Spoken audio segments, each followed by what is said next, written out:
I need someone to explain to me how JoJo Siwa is not today a lesbian.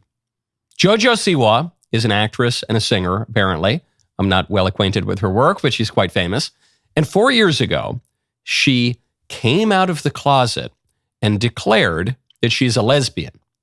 But today, she's dating a guy. And the guy looks like a guy. He's not even one of these margin cases. So how is that possible? Did she stop being a lesbian? Because I was reliably informed that that is impossible. The LGBT ideologues told me that sexual orientation is immutable. So was she just wrong when she identified as a lesbian 4 years ago? Because I was reliably informed that that's impossible too. The LGBT ideologues say a person cannot be wrong about her sexual identity. That a person's sexual identity is whatever she says it is, and you can't question it, but also it can't change. So how, I repeat, how is JoJo Siwa not today a lesbian? The LGBT movement cannot explain it. Any way it tries to, it is going to contradict one of its own principles.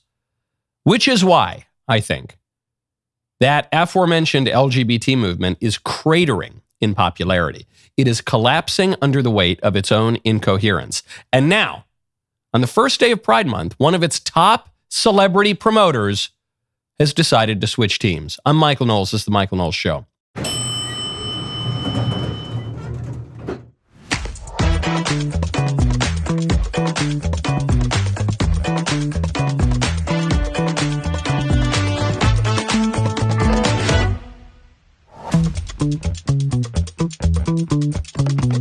Welcome back to the show. Secretary of State Marco Rubio is revoking the visas of foreign, specifically Chinese students. Long overdue, if you ask many people. Now, you know what else is overdue? You're getting the absolute perfect Father's Day gift for that great man in your life. Some gifts are wrapped in paper. Others are tailored in Italian velvet. Mayflower's smoking jacket, custom made in collaboration with Shepherd's Menwear, is an heirloom of quiet luxury. It is really beautiful. This velvet comes from the finest mill in Italy, where I can't say which one, but very, very top luxury brands get their velvet. It's marvelous. I was smoking in it just the other day, and it is a piece that will not only be functional, that will not only be extremely fashionable, but which will serve you and your loved ones for many, many decades to come. Now, I want to tell you about 3-Day Blinds. Go to 3dayblinds.com/Knowles. I, as a young man, as a bachelor, didn't think much about my blinds, which is why my apartments looked terrible and got in, and it was kind of like a derelict, you know? Then I get married and I realize this really matters. Okay, there is nothing worse than realizing your neighbors can see right into your living room, whereas your old blinds don't quite do the job anymore. It's 2025. Your blinds might still be from 2005. That's why I'm excited about 3-Day Blinds. They are the leading manufacturer of custom window treatments in the U.S. They make the whole process ridiculously easy. You can do all the shopping right in the comfort of your own home. Right now, if you use my URL 3dayblinds.com/Knowles, K-N-O-W-L-E-S, they're running a buy one, get one 50% off deal. Their design consultants have over 10 years of experience and come right to your home with thousands of samples. No more guessing what your blinds will look like. The best part, they handle everything: design, measuring, and installation. Plus, they can even set you up with smart blinds that connect to your home automation system. After helping over 2 million people get their dream window treatments in the past 45 years, they definitely know what they're doing. Right now, get quality window treatments that fit your budget with 3-Day Blinds, 3dayblinds.com/Knowles. You get their buy one, get one 50% off deal on custom blinds, shades, shutters, and drapery for a free, no charge, no obligation consultation. Head to 3dayblinds.com/Knowles. 50% off when you head to 3dayblinds.com/Knowles. Pride is really taking L's in the first few days. This is really tough. You're getting a little bit of corporate pride. If some brands are posting, but then they're immediately downplaying the rainbow stuff. You've got a prominent LGBT actress, singer, lady who's leaving the team, going straight, dating a guy who just looks like a guy. And in Boise, you have Pride being canceled, at least the Pride kickoff being canceled because of low attendance. Here you go. Got it right here. KTVB.com reports Boise Pride cancels June kickoff event due to low attendance despite strong online support. And that's the key here, I think, politically.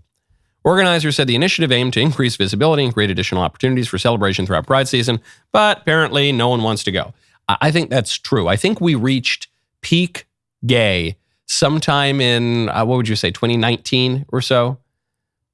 And as I predicted, it started to unravel. Once you start pulling on the trans kids, it's difficult to stop the momentum of unraveling the whole LGBT LMNOP movement because it all partakes of the same of false anthropology. And that includes feminism too.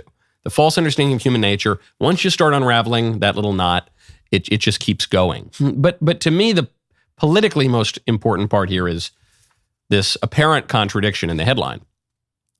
Boise Pride cancels June kickoff event due to low attendance despite strong online support. In other words, there is a chasm between the real world and the internet. And we try to remind ourselves this. We say Twitter isn't real life, and we say, don't believe everything you read on the internet. But people get confused. They get pulled into rabbit holes. They get pulled into distraction on the internet. Devil loves distraction, and it confuses us about what is really going on in reality. There still remain, I'm not sure if that'll be true tomorrow or the next day or the next day, but at least as of today, Boise Pride's cancellation shows us there is a distinction between what is being said on the internet and what is going on in real life. The internet is still super gay and trans and weird and everything, and real life is not. And it is increasingly less so. I think that's true with a lot of political issues, though.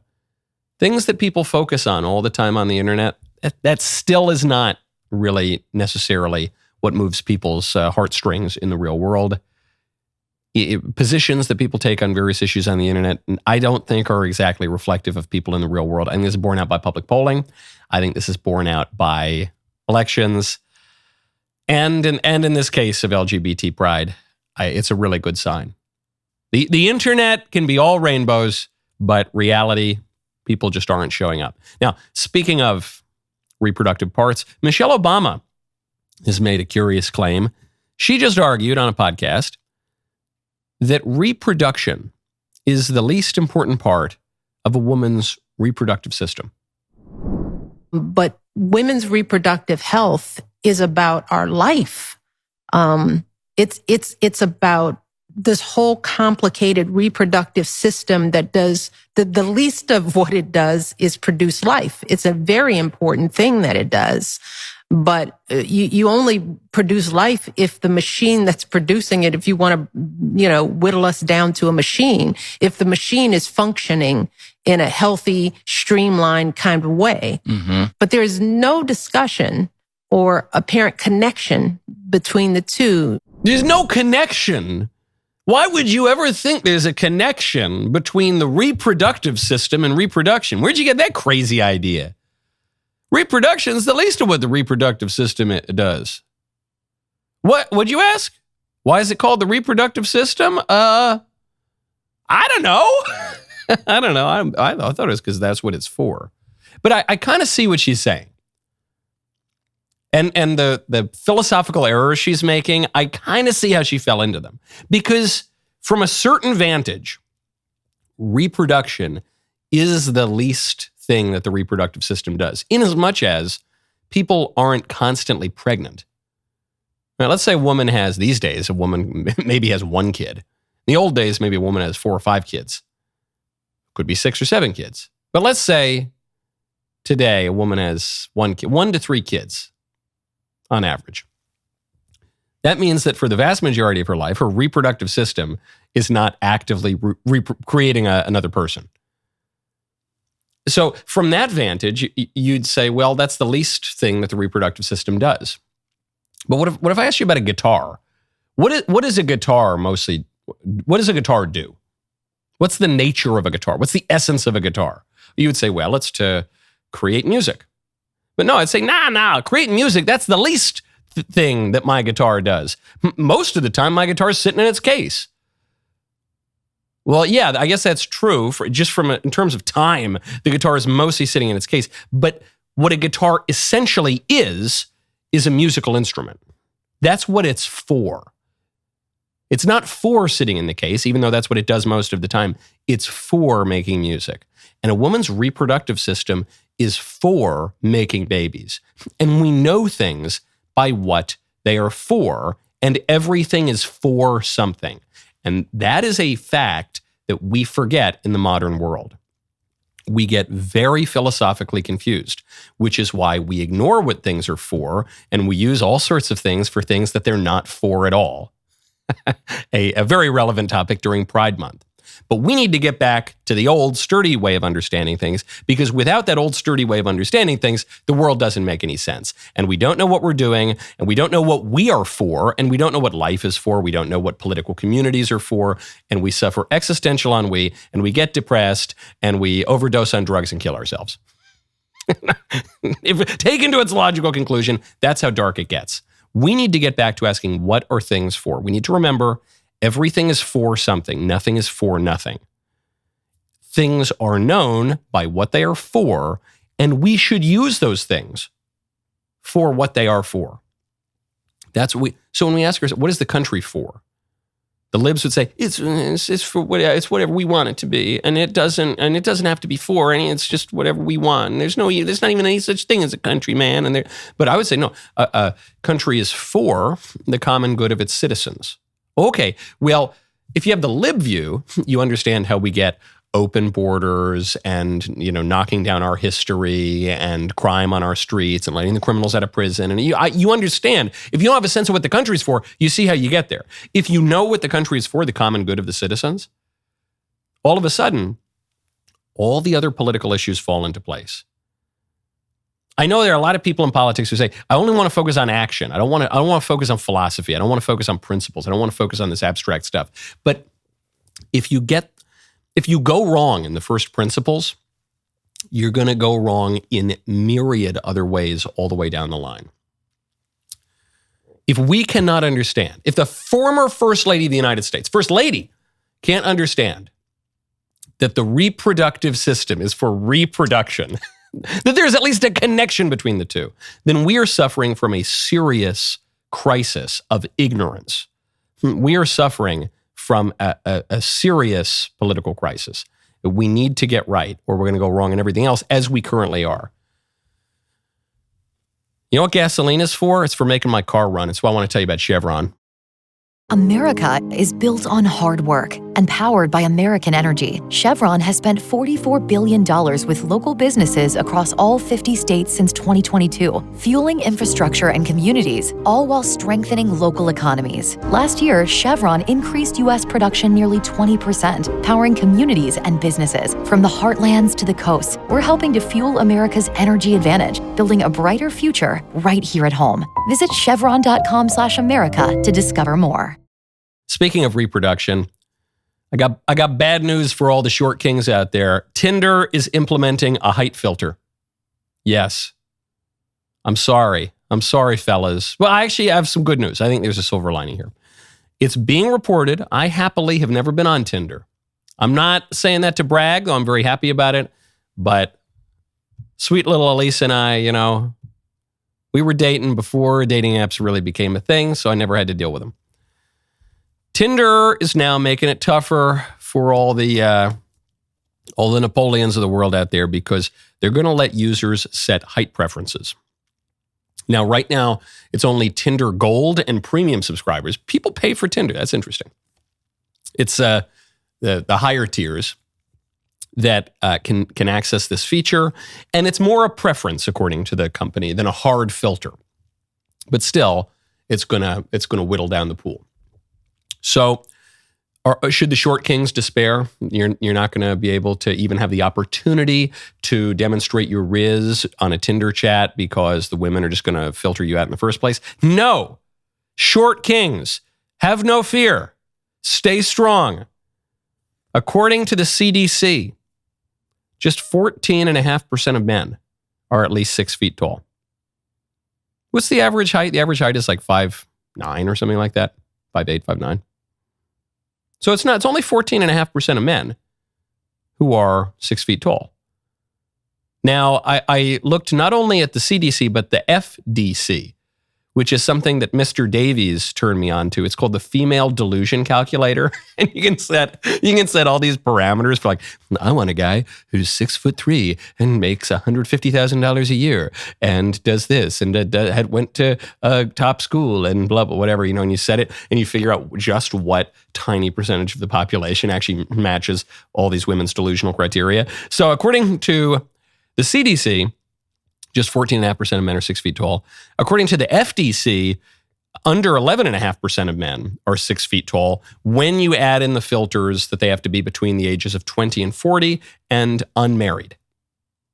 This is really the unmarried thing, I think, that does it.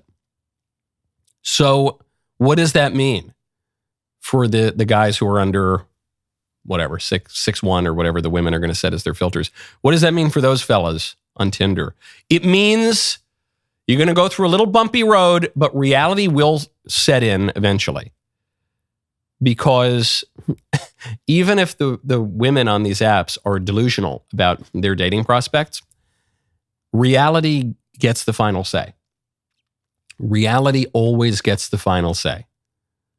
This is the great conservative consolation. Reality reasserts itself in the end. So you're going to get fewer matches if Tinder implements this policy. It's probably better not to meet your future spouse on Tinder. I understand that's just how people date today, so I'm not exactly knocking it. I've seen marriages come out of Tinder. I get it. But maybe this is an opportunity to go out there, try to meet people the old-fashioned way. We got a lot of old-fashioned stuff coming back, don't we? Pride Month is out. In clothing, you get more classic cuts of clothing are back in. The gods of the copybook headings are returning, okay? And so maybe you could meet people the old-fashioned way, but in any case, hold strong, short kings. You'll get your Tinder matches again soon enough. Now, speaking of making children, speaking of the next generation, Bobby Kennedy Jr. has just made good on a promise that he made to me personally.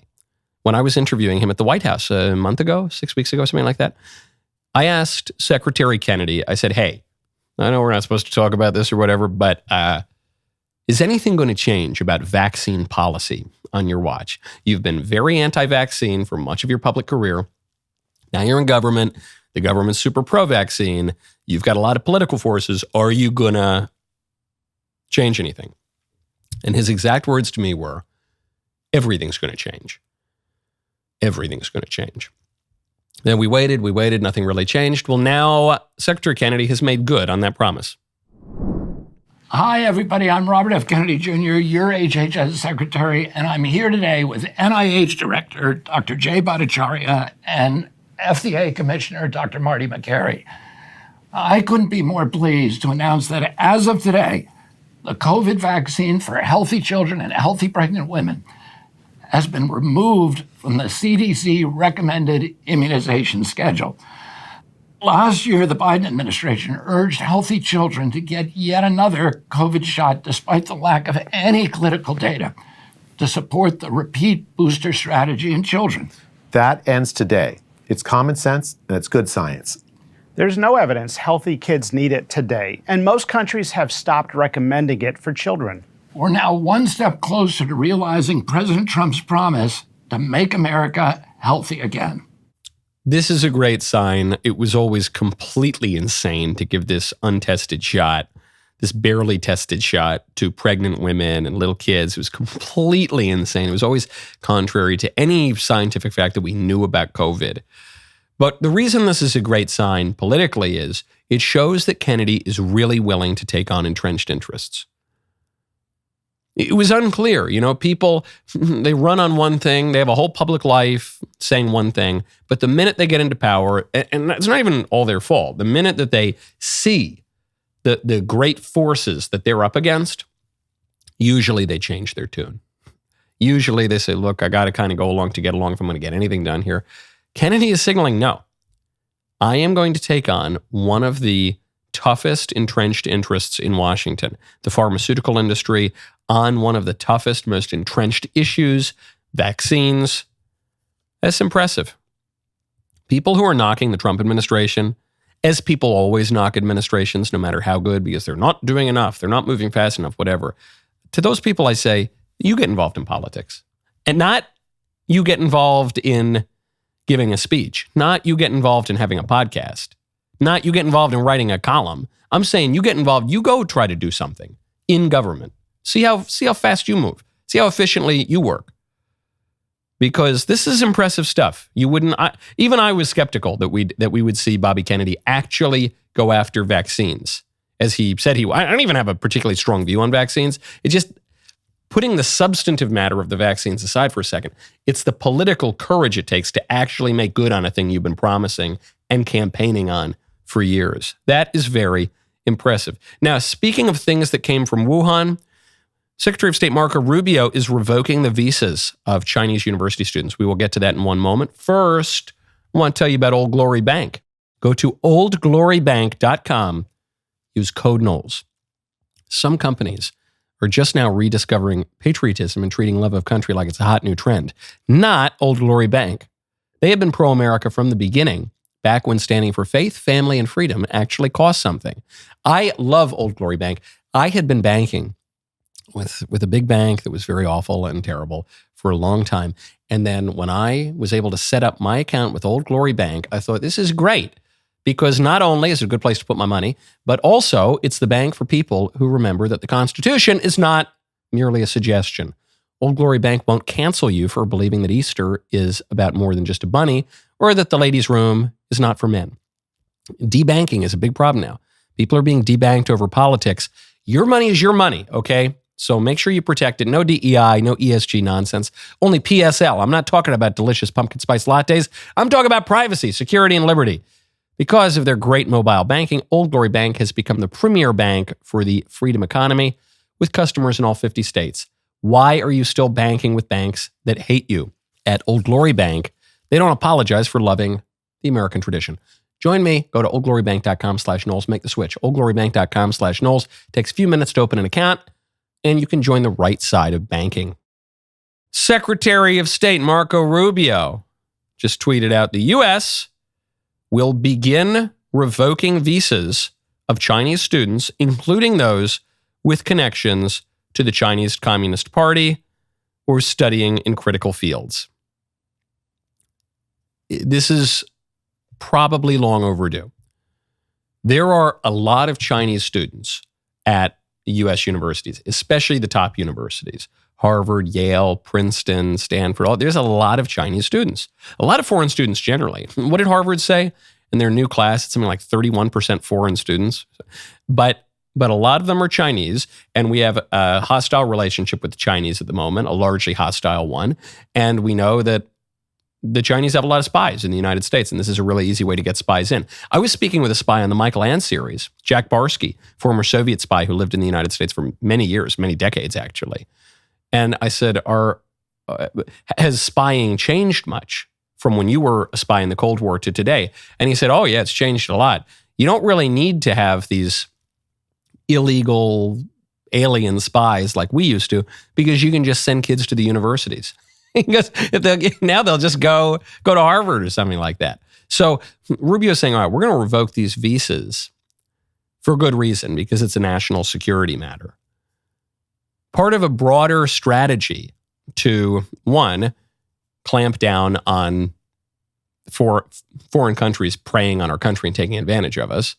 Two, clamping down on foreigners being in our country, period, because we have massive cultural problems caused by an influx of foreigners. And three, clamping down on the universities is a particularly weak point for our political order, because it's where radical ideologies come in. It's where radical sexual behaviors come in and racial hostilities crop up, and apparently where spies come to. So it's all really smart stuff. To play devil's advocate here, the argument against rescinding the visas is that foreign students going to our elite universities is one way that America maintains cultural hegemony around the world because of our soft power. We bring in the top students from all around the world. We educate them at our most elite institutions. Then we send them out to do what we taught them to do. And this is a great way that America, as the global empire, can flex its muscle without actually having to send the Praetorian Guard to enforce its policies all around the world. I get that idea in theory. I get the argument even of the globalists in theory, which is that America has interests, we want to enforce them all around the world. The problem is, what we are actually teaching these people, the supposed interests that we are actually defending, no longer serve the United States. Maybe they used to, they don't today. Because what are these foreigners being taught when they come to Harvard? They're being taught that America's terrible. They're being taught that it was founded by white men and evil racists and terrible sexists and phobes of all sorts. They're being taught that America's empire should be dismantled. They're being taught that America owes something to everyone around the world. They're being taught things that are contrary to American power. All the globalists who get America entangled in everything around the world. It'd be one thing if that were serving America's interests, but all it ever seems to do is bleed us dry, throw open our borders, undermine our country, undermine the common good. That's the problem. It's kind of like I was explaining this once to a member of my family about how I was talking about religion and politics, and this member of my family is a little more secular, all the rest, and he said, "Well, Michael, the way you're talking about Christianity and politics, you sound like the Taliban." I said, no, I'm not like the Taliban. The Taliban are Muslims.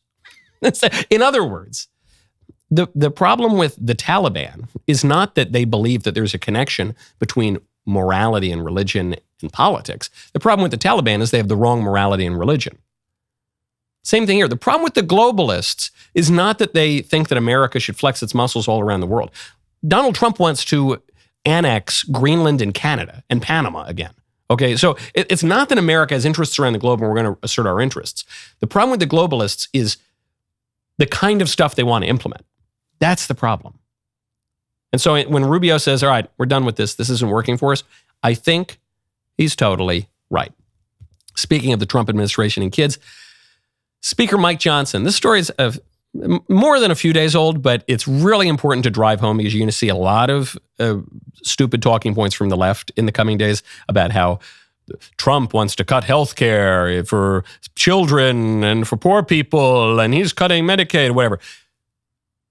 Here is Mike Johnson on what he's discovered about Medicaid.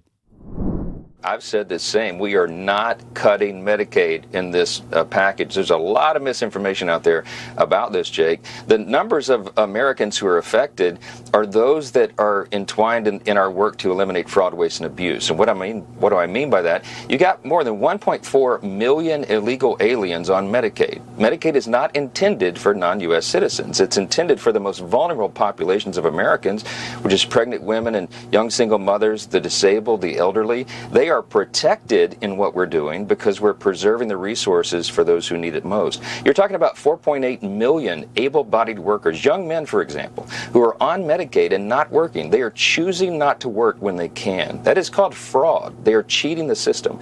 When you root out those kinds of abuses, you save the resources that are so desperately needed by the people who deserve it and need it most. That's what we're doing. 1.4 million illegal aliens on Medicaid. A program that is designed only for American citizens and specifically only the most vulnerable American citizens. That's a problem. So when you say, well, the new Trump bill might end up cutting health care for all these people. Well, hold on. It's not cutting health care from anyone. It is correcting the way that laws are being enforced to how they're supposed to be enforced. It is correcting a wrong that currently exists in this country, namely that the government is violating the law by offering certain resources to people who explicitly are not supposed to have them. But this shows you another deeper, pernicious problem with illegal immigration. Namely, we're not going to let people die on the streets. Far from. We're not going to let people die on the streets. We're going to do our best not to let people die on the streets. And we're not going to let people go hungry. We're not going to let people go without clothes. We're not going to. So when you have millions and millions of foreign peasants welcomed into this country, contrary to the law by Democrats, even if it's against the law, we're going to give them health care and we're going to give them a lot of great stuff. And you want to do it too.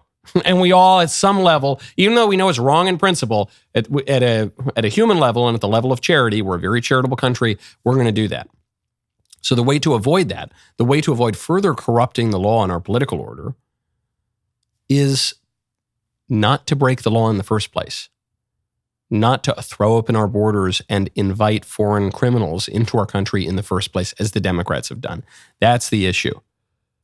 The other point on illegal immigration that I want to remind people of right now, so that you're not complaining in 2 months or 6 months or a year, is I want to remind you, and the Republicans need to do a better job of reminding people this, everything in life has a cost. I think there's some people out there, even on the right, who believe that when we deport 11 million illegal aliens, that's just going to make things uniformly better. That's going to make things so much better. And there's going to be all upside and no downside. That is not true. Everything in life comes with a cost. So we are now quite conscious of the costs of illegal immigration, namely American citizens, young girls getting raped and murdered left and right, and the drugs and the killing 75,000 people a year, and the cartels getting their clutches into America, and the press too for English, and all the terrible stuff that's come along with mass migration. We know that.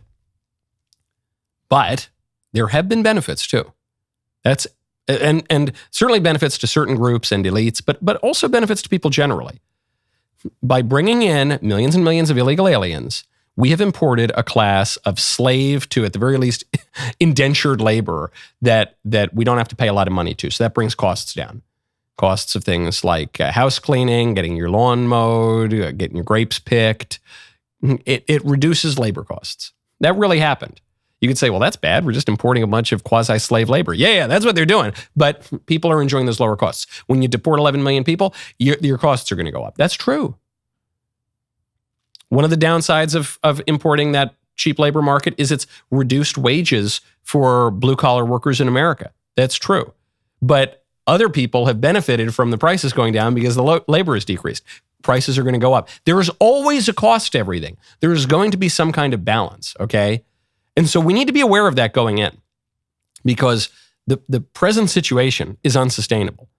Part of the reason we've imported millions and millions of people is because Americans aren't having babies anymore. But one of the reasons Americans aren't having babies anymore is because we're importing millions and millions of people, and that's tightened up the labor market, and it's made our streets less safe, and it's made housing more expensive, and it's discouraged people from having kids. But also, one of the reasons that we have mass migration in the first place is because people aren't having kids because they're using condoms and not getting married and engaging in selfish behaviors that are unrelated to mass migration. And everything in life has a cost. That's what we have to remember. Because one thing I fear is that when the costs of deportations kick in, if the deportations ever really ramp up, when the costs kick in, people are going to get cold feet and they're going to want to reverse it. Know what you're getting going into it. Everything in life has a cost, and right now it seems to me the costs of mass migration are simply too high. I think we're going to lose our country. So increasing the cost of grapes and getting your lawn mowed and your house cleaned, I think, is a worthwhile trade-off for having a country, having a coherent country that is oriented toward the common good, that makes sense, that is a real people, okay? I think it's worth it. But don't think Trump is going to go in and wave a magic wand. You don't wave a magic wand. We didn't elect him to wave a magic wand. We elected him to do hard things that other people are too cowardly and weak to do. But you got to let him do it. And you got to be aware of what that's going to look like. There's going to be a little pain going into it.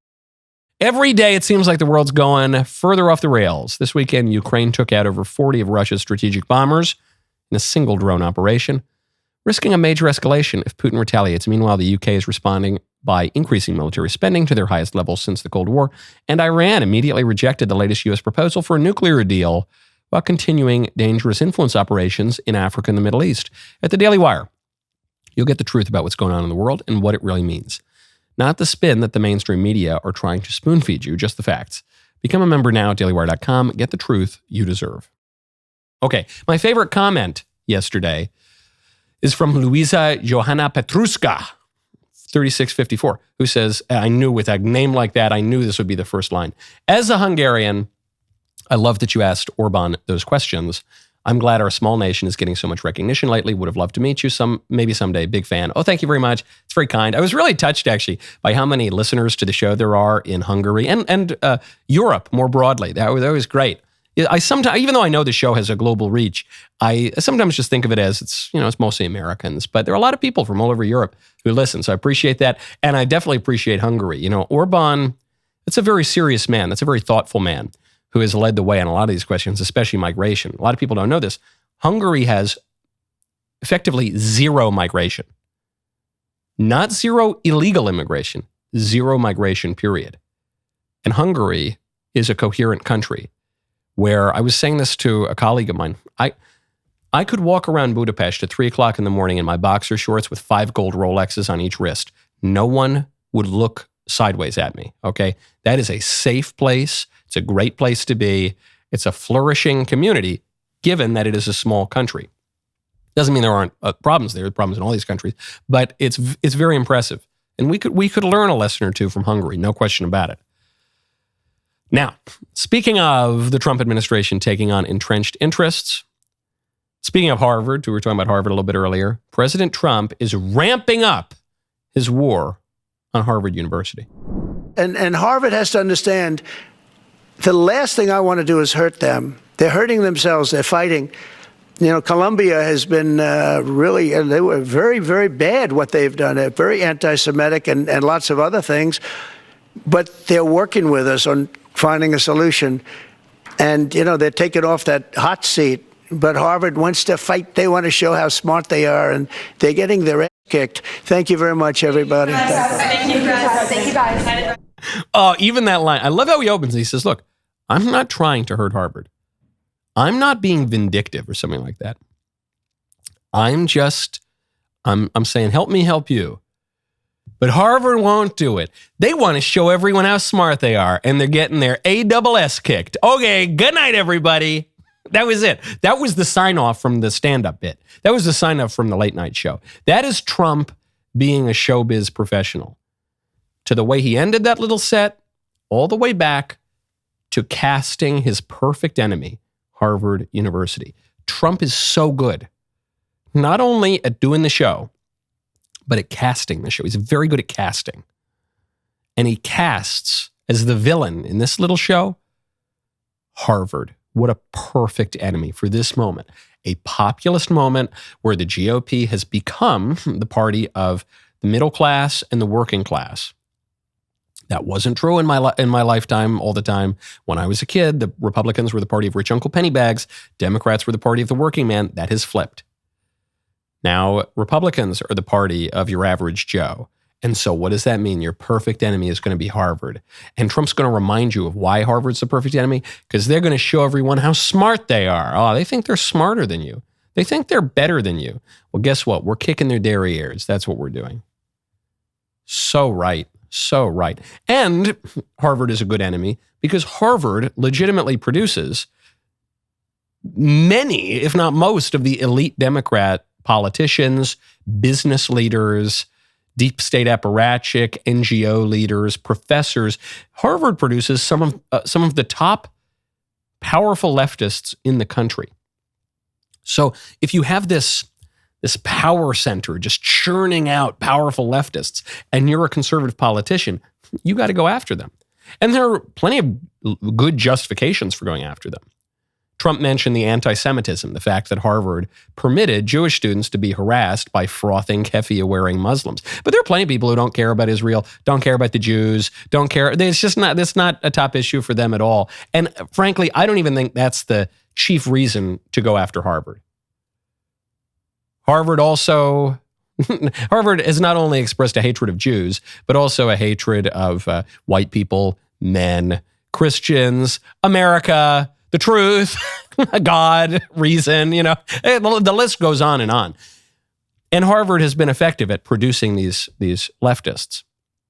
So it makes perfect sense to go after Harvard and to use any excuse you can to do it. Even when those excuses are legitimately good justification. Perfect casting. Perfect casting for the midterms and perfect casting for 2028 too. Hey guys, who you want to vote for? Trump or Harvard? Hey, average Joe, whose side are you on? Do you want to be on the side of the Harvard faculty lounge that sneers and looks down at you all the time, calls you deplorable and irredeemable? Or of Trump, that guy who says that you're great and wants to help you and wants you to be rich and successful and have a good family? Which one? Who do you think? Even Bill Maher, who is still a lib. I know there are many conservatives who say, Bill Maher is really on our side now. I don't really view it that way, but he's an interesting guy, and he's still a lib, and he's a decent bellwether for a certain kind of voter. And Bill Maher says, yeah, Trump's Harvard policy is great. Trump has declared full-scale war on Harvard, and like so many things he does, there's a kernel of a good idea there. I mean, I've been on Harvard long before he was. You went to Cornell. That's not why. No. It's because Harvard is a factory in a lot of ways that produces smirking faces. Okay. Harvard is an a-hole factory in a lot of ways that produces smirking F faces. Show me the lie. Show me fact check. 10,000% true. And Bill Maher, I thought Bill Maher was Jewish. I don't know why I thought that. Maybe because he talks kind of like a New Yorker, LA. He's an atheist. He's kind of a lib. I don't know why, but apparently he was raised Catholic. He might have a little bit of ethnic Jewish ancestry, but I don't think, apparently he was Catholic. Now he's an atheist. And he's definitely a big lib and then kind of a libertarian. So even a guy who's pretty different from Trump in most ways, he says, man, I support that Trump policy. Bill Maher's not the only one saying it. Gavin Newsom, the fact that Gavin Newsom launched that podcast, and the first guests he invites on are people very close to Trump and tries to make buddies with them and tries to appeal to them, shows you Gavin Newsom's thinking, shoot, man, I should be more like Trump. I should get on board with Trump. Some of Trump's policies are probably pretty smart. Trump has attacked Newsom personally many times. He says, shoot, I got to be more like Trump. You know why? Because Trump won the popular vote. And Democrats got so shook by that, they said, yikes, man, we got it. Trump is mainstream. Mass deportations, mainstream. Kicking out Chinese university students, mainstream. Mainstream position, majority position. Attacking Harvard University, mainstream. So what are they going to do? Are the Democrats going to follow the Bill Maher route, the Gavin Newsom route, and try to be more like Trump, or are they going to double down on being the thing that they have even often admitted is one of their big weaknesses, namely appealing to the Harvard faculty lounge? Trump has set this trap for them, and most of them, as far as I can tell, they're going with Harvard. Okay, good luck. Fine by me. Even CNN is admitting that the people hate Democrats. This is how Americans sort of see the parties. Which party is better described as the party with strong leaders? Look at this. Wow. 16% of Americans say Democrats, 40% say that of the Republican Party. Now, overall, no party's doing great. Lots of Americans say neither of these qualities apply to either party, but look at how much worse off the Democrats are. A party that gets things done. Only 19% of Americans say that about the Democrats. 36% say it about the Republicans. In fact, the only place that the Democrats are numerically ahead, party of the middle class, this is basically a tie, though. Yeah. 34% say that of Democrats, 32% say that of Republicans. You see red here is a place that Donald Trump improved his performance from 16 to 20 to 24. Now, he lost some of these counties. He didn't win all of them. But you see how much more red there is than blue. Now, it's funny, even as CNN is admitting that the Democrats are just totally cooked, even there's a little bit of dishonesty because you see in the map, the basic color of the map is a kind of a blue. But it's not really showing. This is based on the same kind of triple trend data that was in that New York Times report. And so the guy is saying, he's like, look, most of this is red. There's a ton of red. There's very little blue. But even still, CNN is like trying to suggest that most of the country or half the country is blue. But that doesn't really show that. Where the enthusiasm is, where the counties are moving, even if the counties didn't officially go one way or the other in any discrete election, the momentum of the country is almost entirely for the Republicans. No, it's the old Trump tweet. Despite the constant negative press, covfefe, despite all the headlines you're seeing, Trump's Iran policy, Ukraine policy, immigration policy, people hate this, the blah, blah, blah. Yeah. Nah, man. The public opinion polls show the people are still broadly on Trump's side. And basically no one is on the Democrats' side. And what are the Democrats doing about this? This could be my little tease.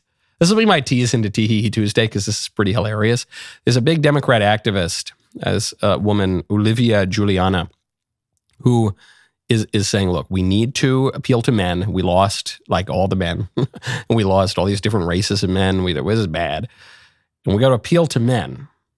And the way we're going to appeal to men is by recognizing that most guys are pro-abortion, pro-LGBT, and pro-BLM. Can I get a fact check on that, fellas? Okay, great. If that's your strategy, good. Appeal to the Harvard Faculty Lounge and gay black baby killers. Say that is the only good kind of man and all the... Do that, please. Be my guest. See you at the midterms. Today's Tee Tuesday. The rest of the show continues now. You don't want to miss it. Become a member. Use code Knowles at checkout for 2 months free on all annual plans.